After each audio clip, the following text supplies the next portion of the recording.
graças a Deus. Glória a Deus. Nós vamos ver dois textos do livro de Efésios. Eu quero falar hoje sobre a questão da oração. Houve uma pequena discussão esses dias, entre quarta e ontem e hoje, de como devemos orar. E eu explicava que, às vezes, você ora demais e o milagre não acontece. E, às vezes, não é a questão da oração, é a questão de um posicionamento. O Duprá deu um testemunho que a esposa falou, Deus te justifica. Ele simplesmente dobrou o joelho e talvez não 100% na fé, porque a situação é muito difícil. Mas já que falou, já que está escrito, Deus me justifica. Você poderia contar os segundos, talvez, que ele tenha levado nessa oração. Parece a oração de Jabes, que a gente vai falar, e houve uma resposta. Então, a oração, ela tem que ser a oração da fé, tem que ter o clamor da minha esperança e a convicção da graça, da resposta. Então, a receita do bolo, o modo de fazer e a foto do bolo pronto. Então, você pega um livro de receitas, a receita do bolo é o que está escrito. É a palavra, é a oração da fé. O clamor é uma atitude em cima da palavra, é o modo de fazer do bolo. E a ação de graças é a convicção que você já recebeu. Você só pode ter convicção dizendo, nossa, vai ficar bonito esse bolo, porque você tem uma foto, você enxerga.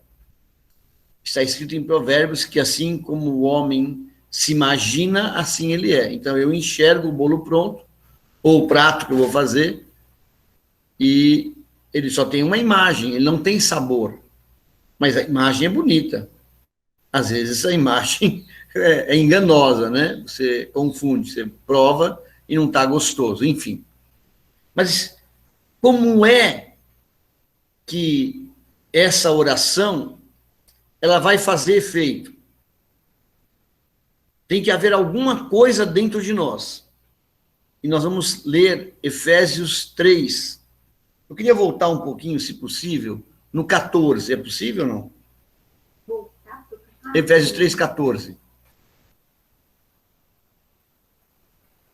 Então, o Duprá, vou seguir o exemplo, já que ele se colocou aí à disposição como cobaia, ele foi para o quarto dele, se pôs de joelhos. Então, está aqui, Paulo. Por causa disto, e são os acontecimentos que ele está relatando com relação aos gentios, aos judeus, enfim, Éfeso era uma igreja na Grécia, idolatria, nós cremos um Deus único, eles eram politeístas, mitologia grega, mitologia romana, mas haviam judeus que moravam ali, e os gentios. E ele começou, e aí ele colocou, por essa causa, por causa disso, me ponho de joelhos perante o Pai de nosso Senhor Jesus Cristo, do qual toda a família nos céus e na terra toma o nome. Então, quem são os familiares do céu? São os anjos que ele criou. Os anjos têm nome. Alguns são relatados na Bíblia. E na terra, todo ser humano tem um nome. Até os animais têm nome. Então, toda a família nos céus e na terra toma um nome.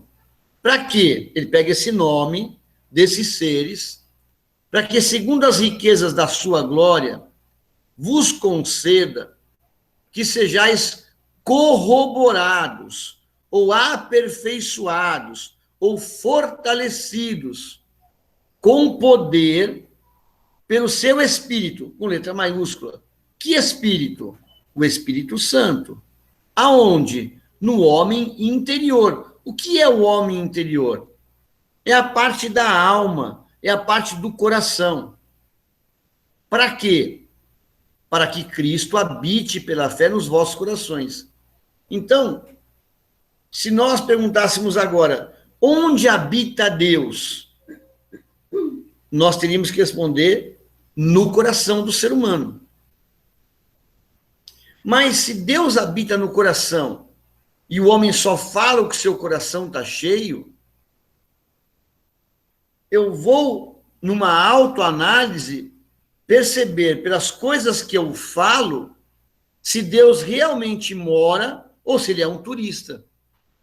De vez em quando ele está no meu coração. A fim de estando arraigados, né, enraizados, fundados, presos, alicerçados em amor. Então, se Deus habita no meu coração, eu sou uma pessoa amorosa e não rancorosa e não irado. Pega o espírito. Se Deus habita no meu coração, eu não tenho direito de ficar irado. Eu não tenho direito de brigar. Eu vou falar um pouco sobre isso na sequência. Para, né, poderes perfeitamente compreender. Então, perfeitamente, com Deus morando no meu coração, eu manifestando o amor, eu compreendo com todos os santos, quem são os santos? Os santificados, os justificados, qual seja a largura, o comprimento, a altura e a profundidade. O que é isso? É a dimensão do que Deus representa para nós. E conhecer o amor de Cristo, que excede todo entendimento, para que sejais cheios da plenitude de Deus, altura, comprimento, largura, profundidade. Ora, aquele que é poderoso para fazer tudo muito mais abundantemente, além daquilo que pedimos, além das nossas orações. Nós vamos falar de oração, mas além das nossas orações, ele pode fazer, nos dar. Como? Segundo. Segundo é uma condição. Segundo o poder que em nós opera. Que poder é esse que em nós opera? É o poder da graça. Como eu alcanço a graça? A chave de acesso é a fé. A esse, Jesus Cristo, né? A esse, glória na igreja, volta. A esse não. A esse é o Espírito Santo, porque é ele que opera. A esse, o Espírito Santo, glória na igreja, por Jesus Cristo. Porque se não fosse por Jesus Cristo, ele não teria vindo em todas as gerações, para todo sempre. Amém. Agora eu quero Efésios 6:10. Aleluia. Aleluia.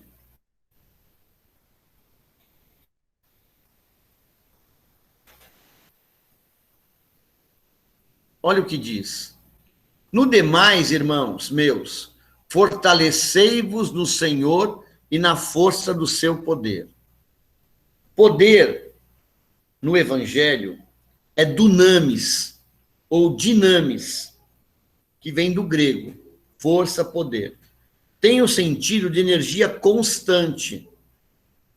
Então, constantemente, constante, eu preciso exercitar a minha fé. Quando acordo, vou ao banheiro, escovo os dentes, me troco, me preparo para sair, para trabalhar. Quando eu tomo café da manhã, constantemente, constante. E é a raiz da palavra dinâmica, dinamite, dínamo. Quando eu era criança, eu lembro que criaram um tal de dínamo e a gente colocava na bicicleta. E de acordo com a girada da roda, gerava uma energia que alimentava uma buzina na minha bicicleta. E era um negócio caseiro.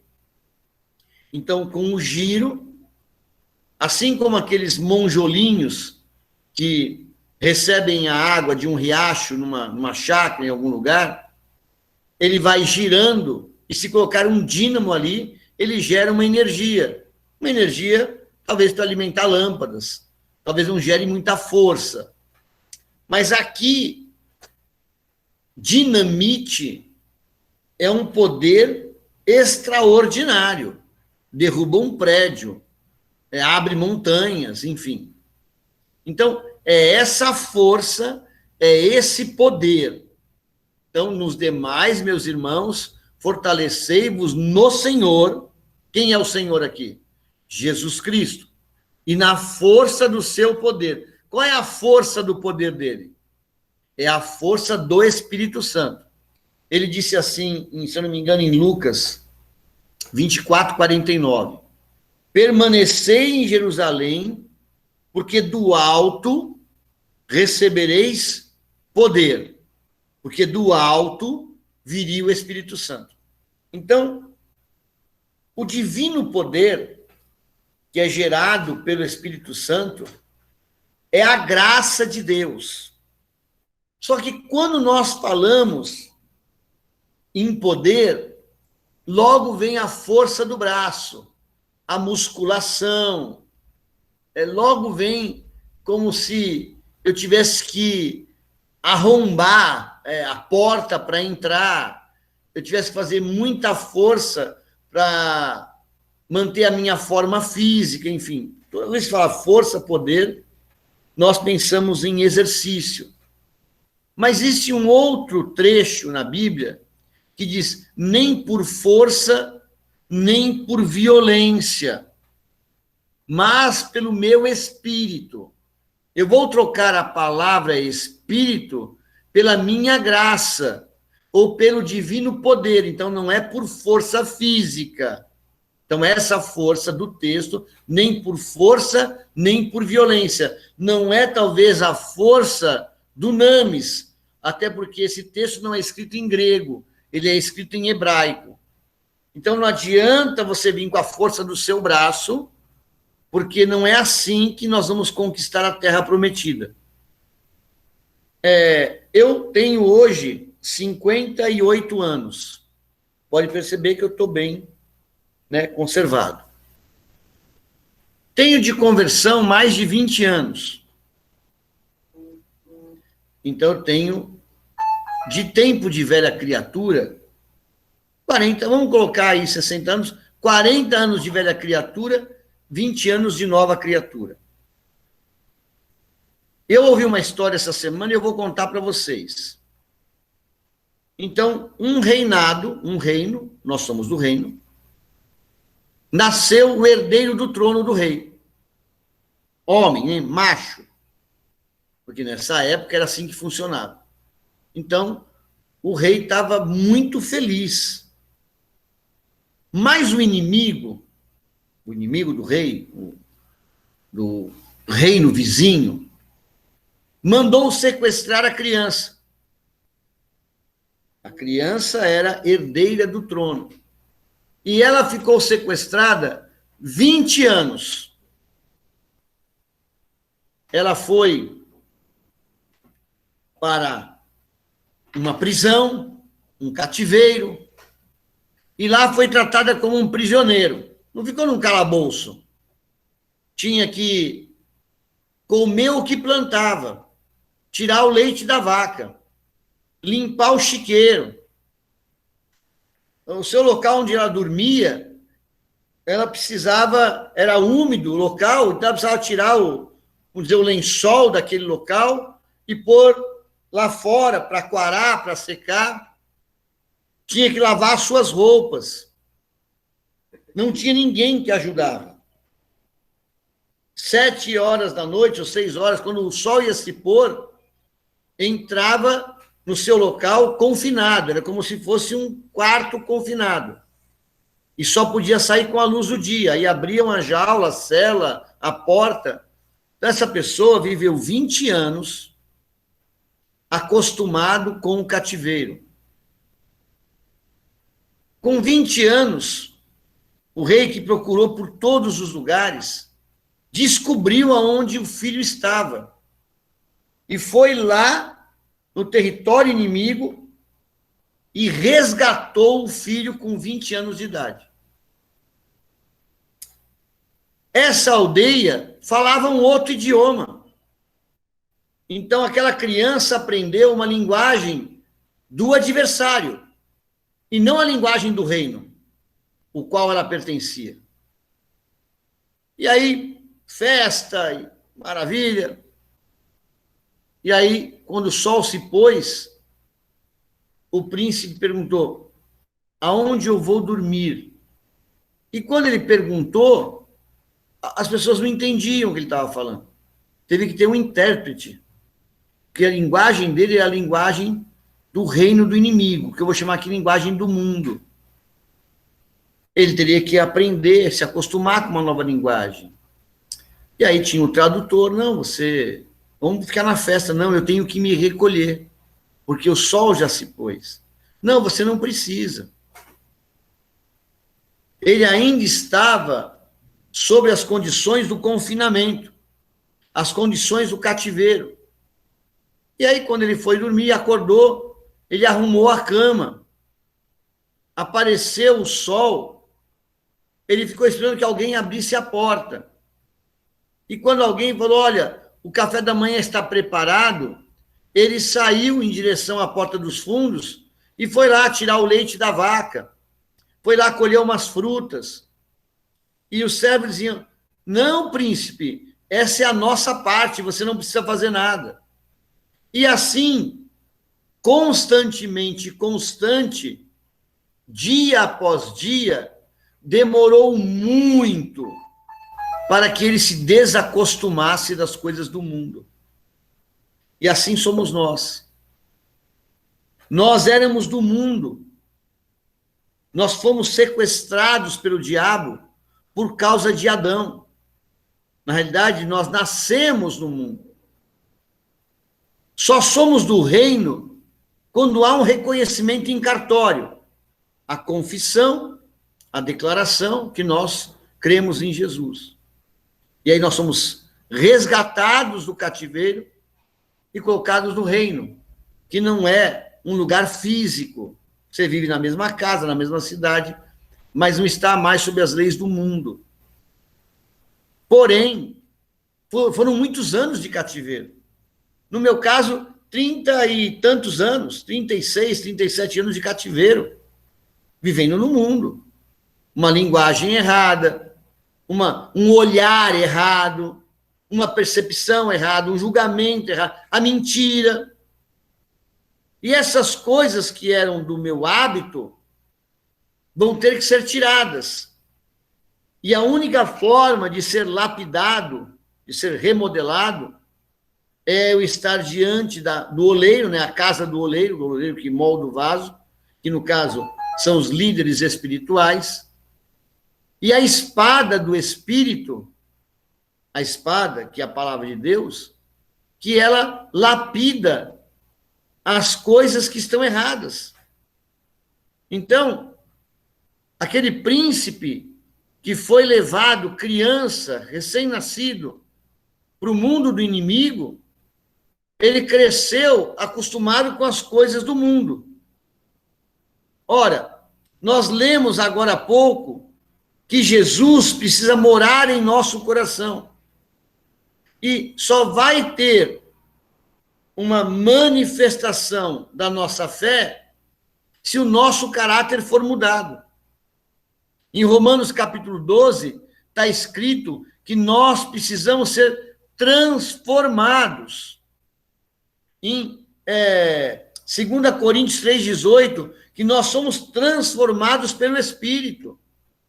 Mas é na força do poder que opera dentro de nós.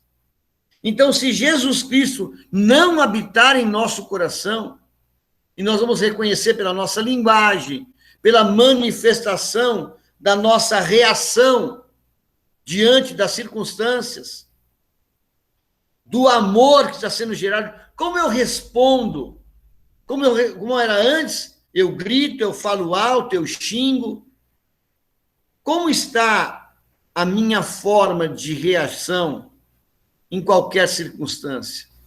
É um palavrão que sai como o caso do cliente que não pagou, ou eu glorifico a Deus, porque Deus está preparando algo novo, e eu, para não ficar contando só com aquilo, ele me coloca novas oportunidades. Como Deus vai agir, nós sempre seremos surpreendidos. Nós temos várias curas de Jesus de formas diferentes. Mas eu quero aqui colocar que algumas respostas são alcançadas em oração. Algumas respostas. Outras, sem a atitude, não tem jeito. Tem passagens que nós vamos ler que Deus falou, não faça nada. Quem vai fazer sou eu. Em outra situação, veio o poder da oração.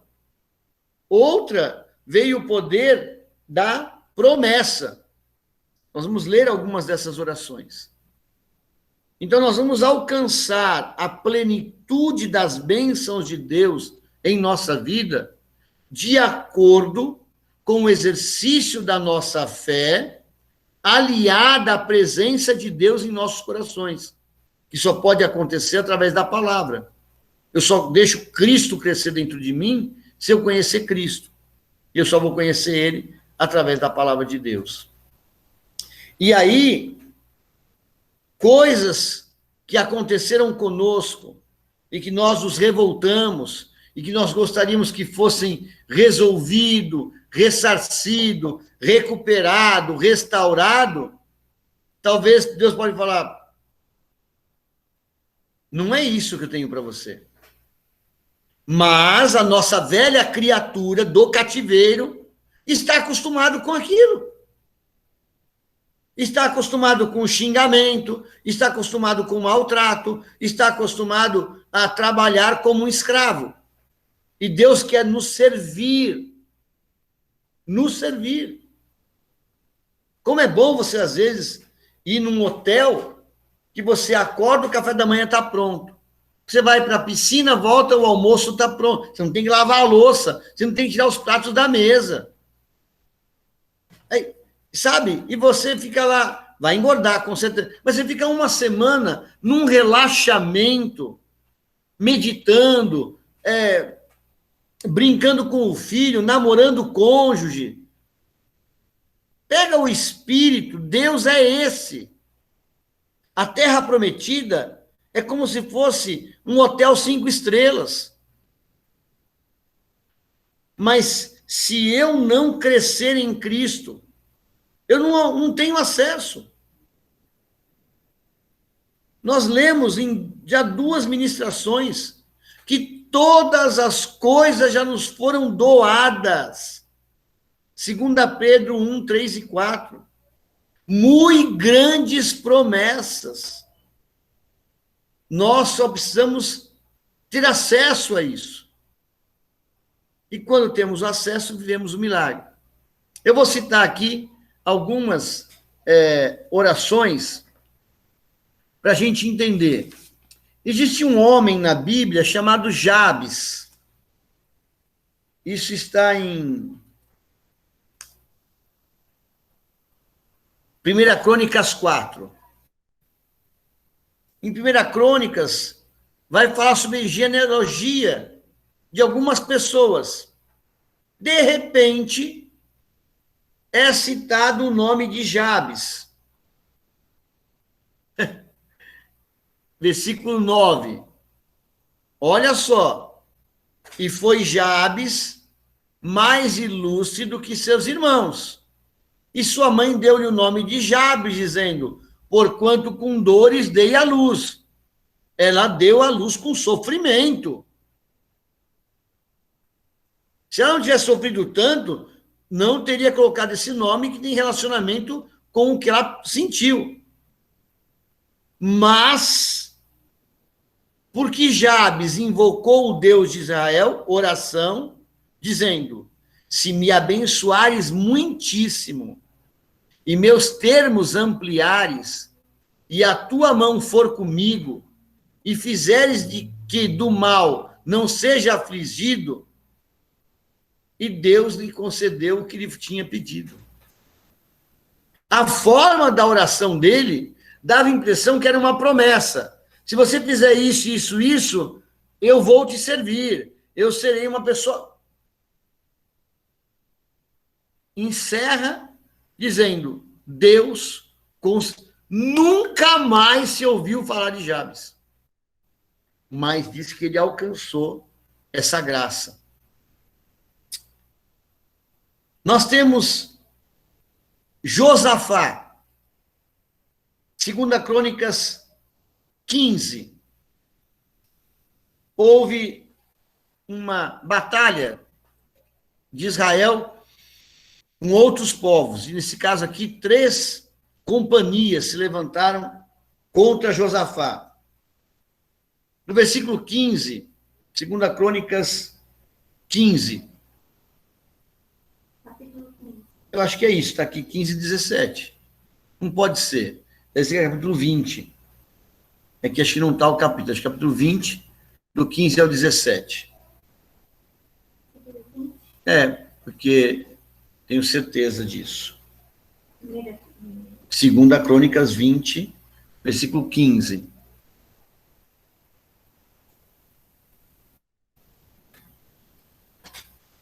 Eles lutaram contra os moabitas, enfim. Aí disse assim, ó, olha a oração. Disse: dai ouvidos todo Judá e vós, moradores.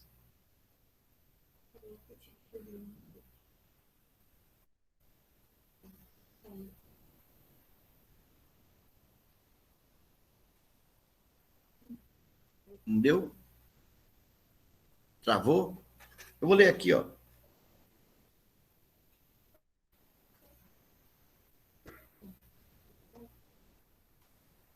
Movimenta? Eu vou ler aqui para vocês.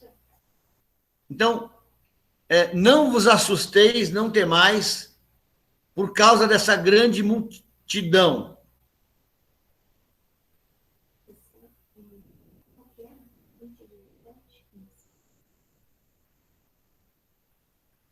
Volta um pouquinho.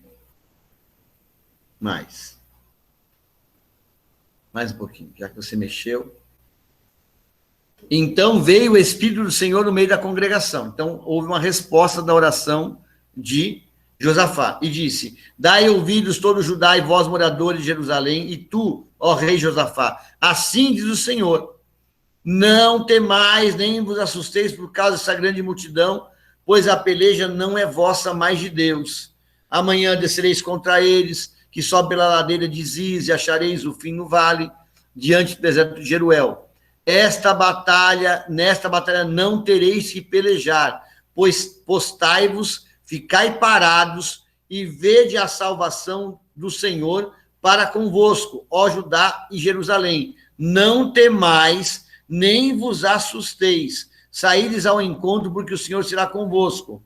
Então Josafá se prostrou com o rosto em terra, oração de ação de graças, e todo Judá e os moradores de Jerusalém se lançaram perante o Senhor, adorando, e levantaram-se os levitas, os filhos dos coatitas e os filhos dos coratitas, para louvarem ao Senhor Deus de Israel. Eles estão agradecendo com voz alta o que foi prometido.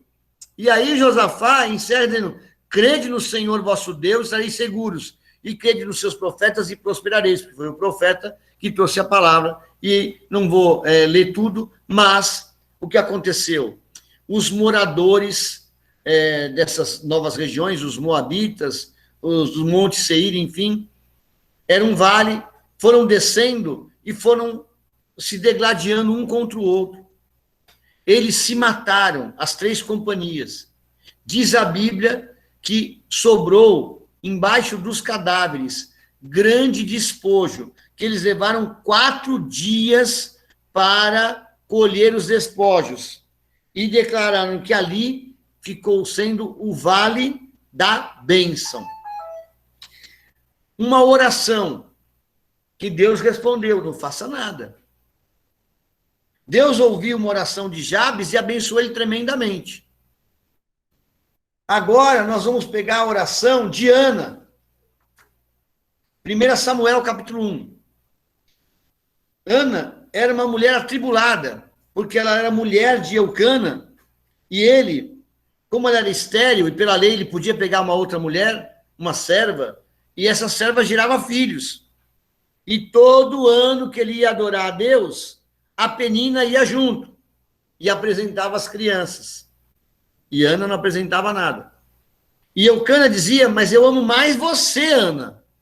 Ela só é a mulher que gera filhos. O meu amor não está nela. É como se ela fosse uma parideira. Você é a minha mulher. Mas Ana não adiantava, ela ficava muito irritada. Então, de ano em ano, eles subiam, e aí, em algum momento, Ana vai orar. Desce um pouquinho mais.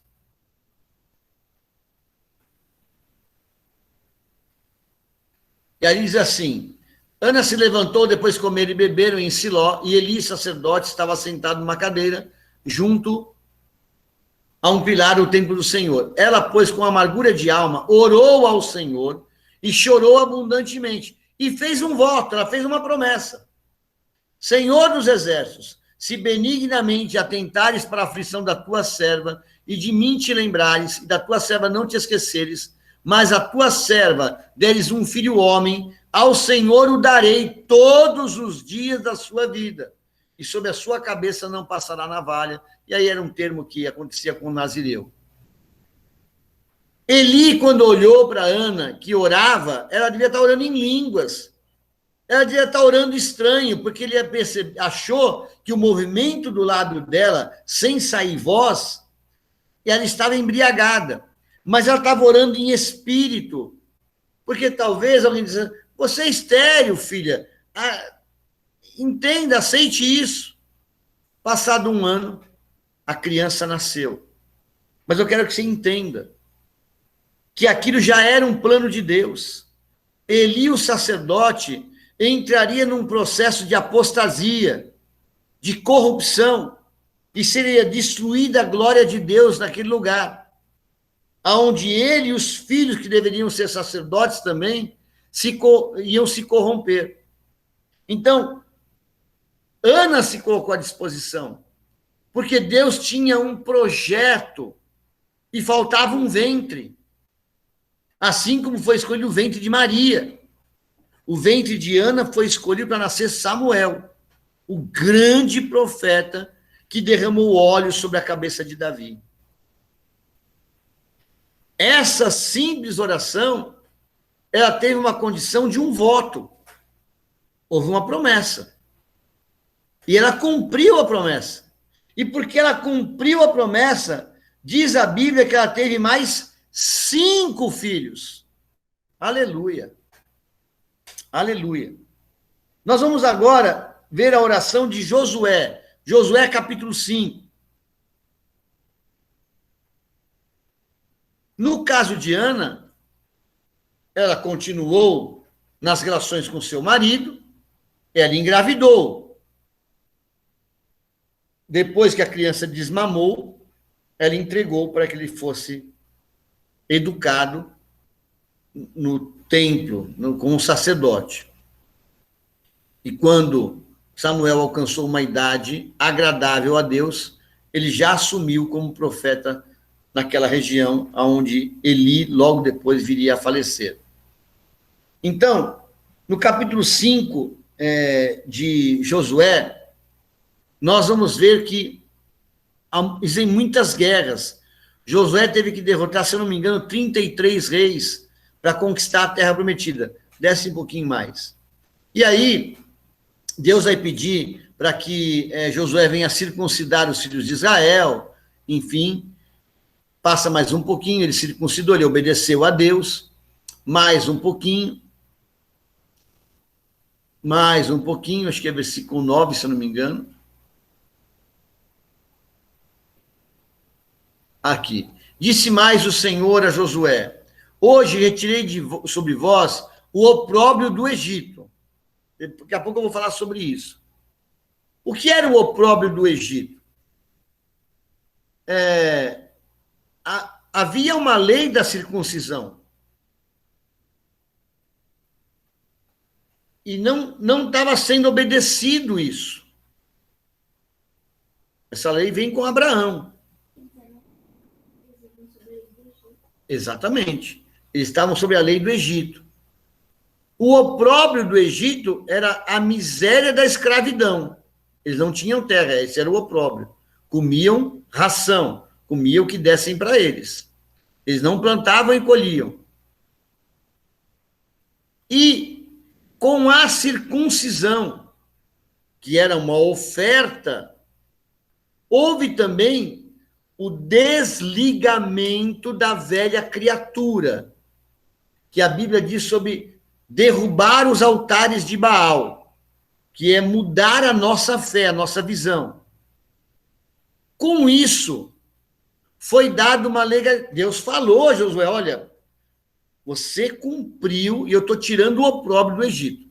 Versículo 10. Estando, pois, os filhos de Israel acampados em Gilgal, celebraram a Páscoa no dia 14 do mês, à parte, nas campinas de Jericó. E ao outro dia, depois da Páscoa, nesse mesmo dia, comeram do fruto da terra, pães, asmos e espigas tostadas, enfim. Deus começou a trabalhar na vida de Josué, assim como ele trabalhou na vida de outras pessoas que estavam diante da obediência. Então, aqui é só para relatar como Josué estava na obediência. Agora, a gente vai para o capítulo 10.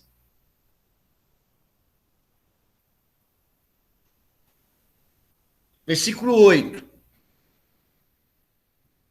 Por causa da obediência de Josué. Versículo 8. E o Senhor disse a Josué: não temas, porque os tenho dado na tua mão, nenhum deles te poderá resistir.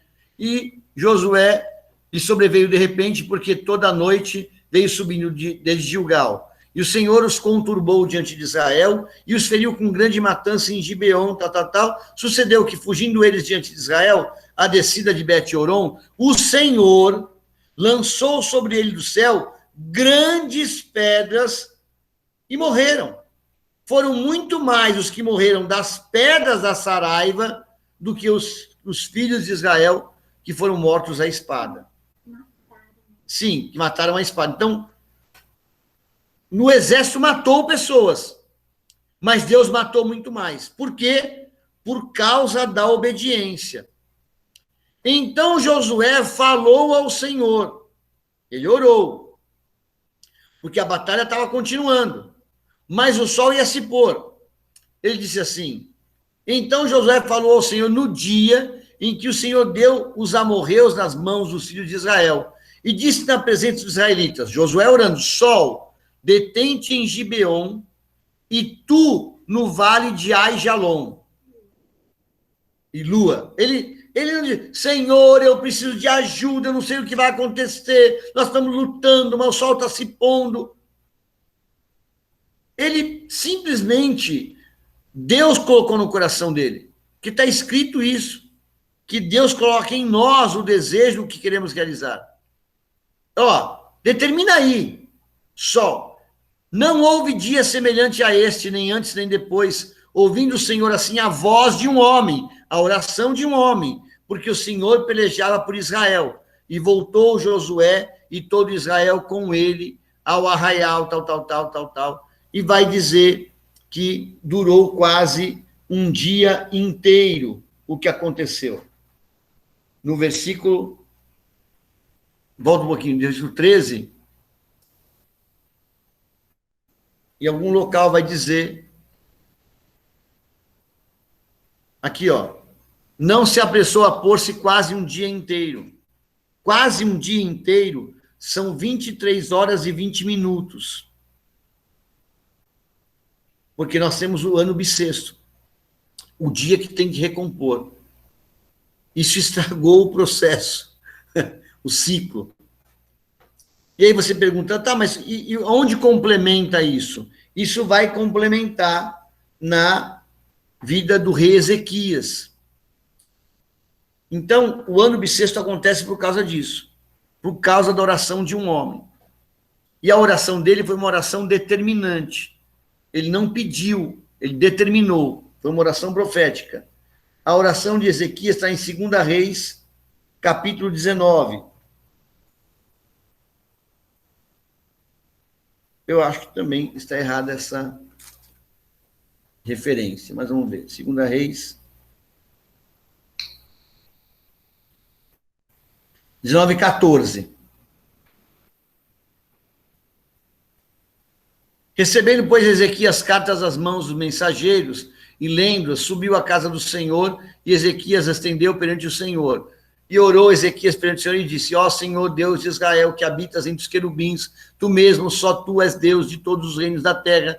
Tu fizeste os céus e a terra. Inclina, Senhor, o teu ouvido e ouve. Abre, Senhor, os teus ouvidos, olha, e ouve as palavras de Senaqueribe, que enviou a este para afrontar o Deus vivo. Verdade é, ó Senhor, que os reis da Síria assolaram as nações. E ele vai relatar aqui uma oração longa. Capítulo 20. Aleluia. Há uma situação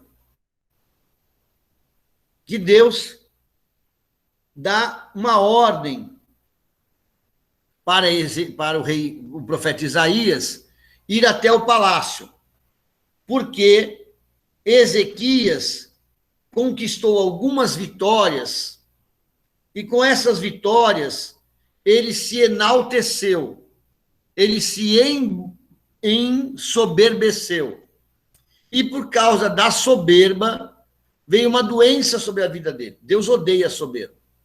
Então, diz o texto aqui, naqueles dias, adoeceu de uma enfermidade, Segunda Reis 20, não é versículo, é capítulo.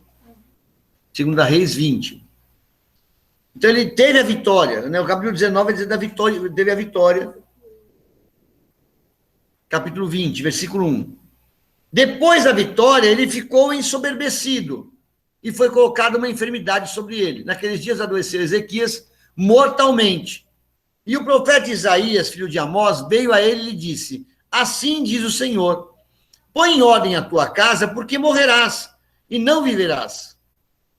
Então virou o rosto para a parede e orou ao Senhor, dizendo: ah, Senhor, suplico-te lembrar de que andei diante de ti em verdade, com o coração perfeito, fiz o que era reto aos teus olhos, e chorou Ezequias muitíssimo. Ezequias não pediu nada. Pô, lembra do que eu fiz. A Bíblia diz que aonde abundou o pecado, superabunda a graça. E o único pecado que Ezequias cometeu foi o de ficar orgulhoso pelas vitórias alcançadas. E quem deu a vitória a Ezequias foi o Senhor. Foi um anjo que destrói o exército de Senaqueribe. Então ele não tinha o direito de se vangloriar. Não foi ele que lutou. Sucedeu, pois, que havendo Isaías, ainda saído, Isaías estava saindo do palácio, mas não tinha saído ainda.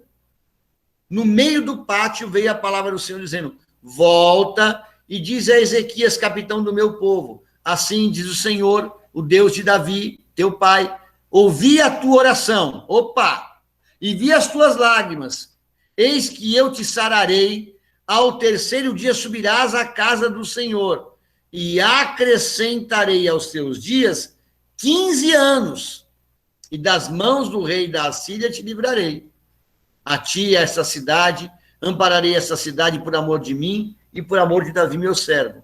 Disse mais Isaías: tomai uma pasta de figos, e a tomaram, e a puseram sobre a chaga, e ele sarou. Ezequias disse a Isaías: qual é o sinal que o Senhor me sarará? E de que ao terceiro dia subirei à casa do Senhor. Disse Isaías: isso te será sinal da parte do Senhor, de que o Senhor cumprirá a palavra que disse. E aí ele pergunta para Ezequias o que ele preferia: adiantar-se-á a sombra 10 graus ou voltará 10 graus atrás? Então disse Ezequias: é fácil que a sombra decline 10 graus, não seja assim, mas volte 10 graus atrás. Porque declinar para frente era o comum do relógio de sol. Era o natural. Voltou 10 graus. 10 graus no relógio de sol são 40 minutos. Então o tempo ia parar 40 minutos.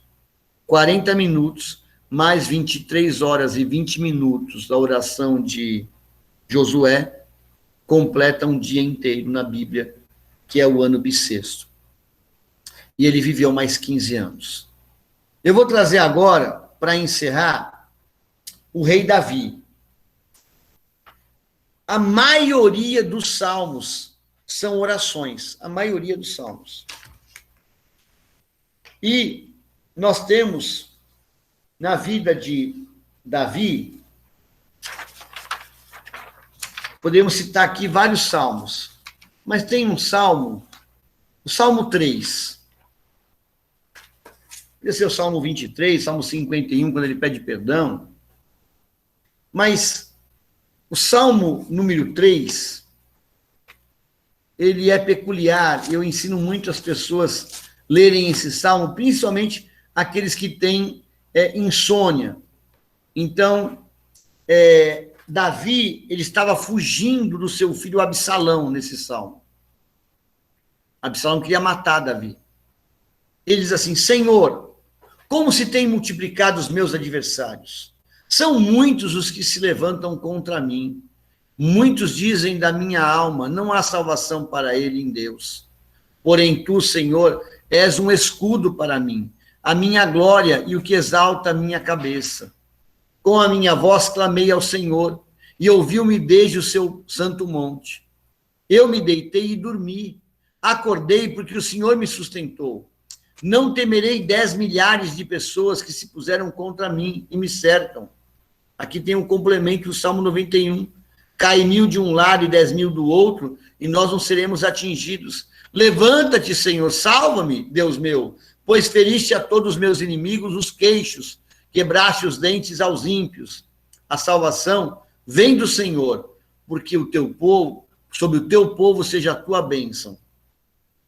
Eu vou acrescentar ao Salmo 23 uma parte que eu e a minha esposa e meu filho temos agido todas as manhãs, e é muito interessante.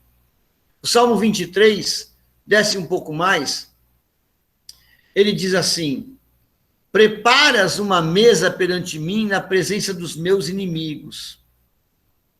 E nós temos feito isso todos os dias na ceia do Senhor. Preparas uma mesa perante mim na presença dos meus inimigos. Você prepara uma mesa. Você põe o suco de uva, o pão, a bolacha, o biscoito. Você prepara para fazer a ceia na sua casa. Nós fazemos isso aqui. E ungimos a nossa cabeça com óleo, com azeite, com óleo de unção. Porque o nosso cálice, o cálice da nova aliança, transborda. Transborda com o quê? Com bondade e com misericórdia.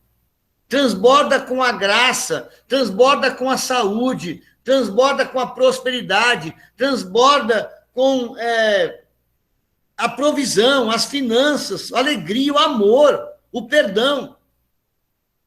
Então, essa oração do Salmo 23, nós estamos declarando todos os dias. Se nós vamos sair de casa, está escrito em Deuteronômio 28, bendito ao sair, bendito ao retornar. Se nós temos algum tipo de preocupação, porque vamos longe, nós vamos declarar, as águas não nos submergirão, como aconteceu na Alemanha. A chuva que deu. O fogo não vai chegar perto de nós. Vai cair 1.000 de um lado, 10.000 de um outro, e nós não seremos atingidos. Nós declaramos a palavra, porque ele diz, eu serei contigo por onde quer que andares. Senhor, vem conosco, Espírito Santo, entra no carro, entra no ônibus, entra no avião. Agora, eu preciso manifestar essa minha fé pelo conhecimento da palavra de Deus. E aí nós vivemos o melhor tempo das nossas vidas. Nós apresentamos aqui algumas orações. Agora, o sol parou, mas se Josué não tivesse batalhado, ele não tinha vencido. Eu preciso.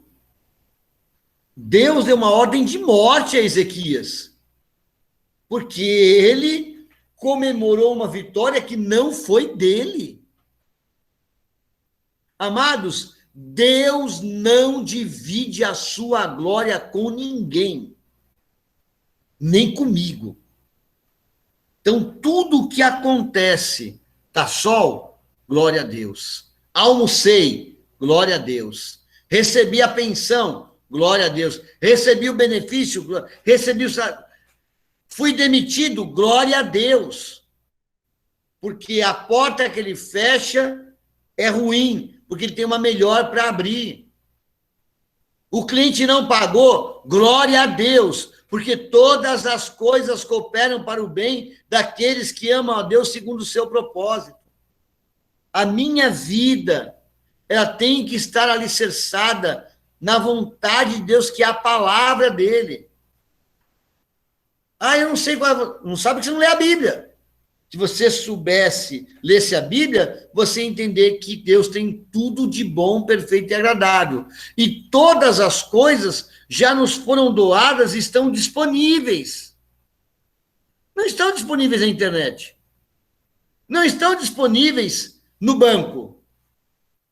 Estão disponíveis na região celestial. E o meu Deus, segundo as suas riquezas em glória, há de suprir cada uma das minhas necessidades.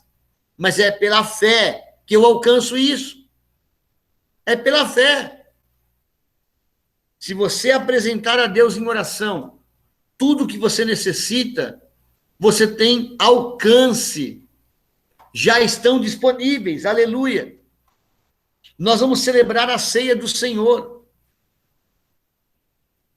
E o que é a ceia do Senhor? A ceia do Senhor é uma ordenança. Está dentro daquilo que Jesus exige no Evangelho. Assim como o batismo nas águas. E a ceia do Senhor é uma prova do que eu creio. Fazer isso em memória de mim. E eu relembro o sofrimento dele. E celebro a nova aliança. A nova aliança com o Espírito Santo. Quando eu entendo isso, eu estou cumprindo a vontade dele. E quando eu agrado ele, eu vivo o Salmo 37. Agrada-te do Senhor e ele satisfará o desejo do seu coração. Sem fé é impossível agradar a Deus. E a fé é um exercício. E volto a dizer, você consegue medir a intensidade da tua fé quando você percebe a sua reação diante das circunstâncias. É só assim. Diante das circunstâncias. Falou um palavrão, murmurou, reclamou, bateu o pé, chorou, torceu o nariz, mordeu os lábios, ou respirou fundo e dizendo: Deus me deu, Deus me tira. Louvado seja o nome do Senhor. Seja feita a tua vontade. E muitas vezes são testes. Deus testou Ezequias. Falou, ele é íntegro, mas ele pisou na bola. Ele comemorou algo que não foi ele. Consagre o café da manhã. Consagre o dia que você acordou. Vai lá no espelho do banheiro. Lava o rosto e olha para o espelho e fala, bom dia, Deus, porque você foi feito em imagem e semelhança dele. Escova os seus dentes, as suas necessidades, seu banho. Caiu a água quente, glorifica. Obrigado, Senhor, pela água quente. Porque no tempo de Abraão, só tinha água quente da fogueira. Tudo era água gelada, água do rio, água do mar. Obrigado pela tecnologia. Obrigado pelo remédio que ajusta a minha deficiência. Obrigado pela minha disposição, pelo ar que respiro, pela vacina que eu tenho que ter uma vida grata com Deus. Se eu não tenho bons vizinhos, ora mais. Deus vai mudar o vizinho. O emprego não está bom, pede para mudar de emprego. Deus quer que tudo que você tem, o que ele te dá, glorifica o nome dele.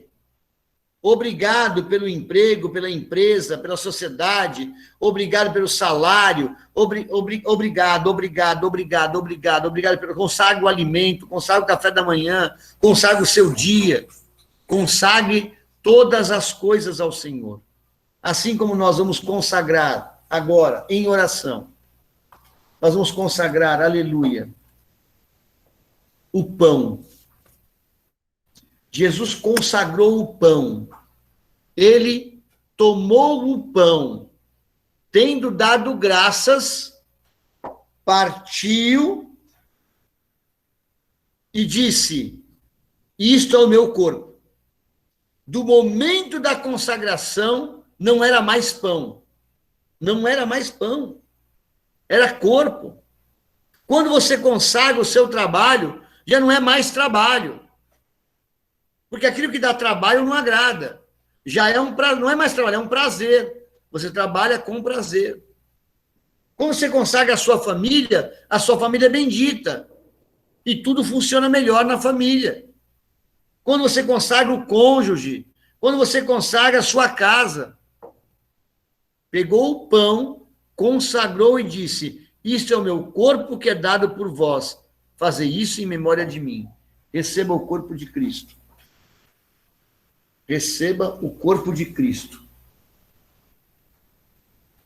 E aí, quando eu pego o corpo de Cristo e eu como, mastigo, eu estou relembrando o sofrimento de Cristo na cruz.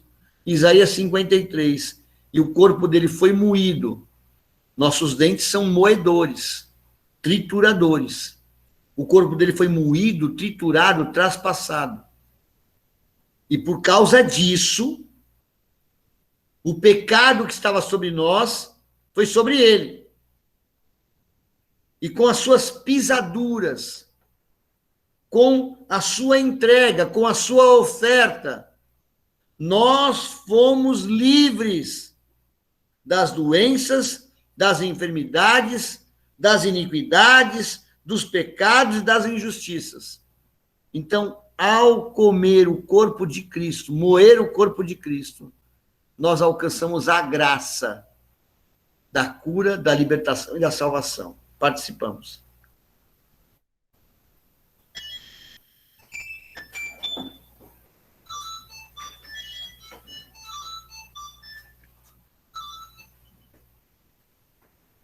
Oh, aleluia.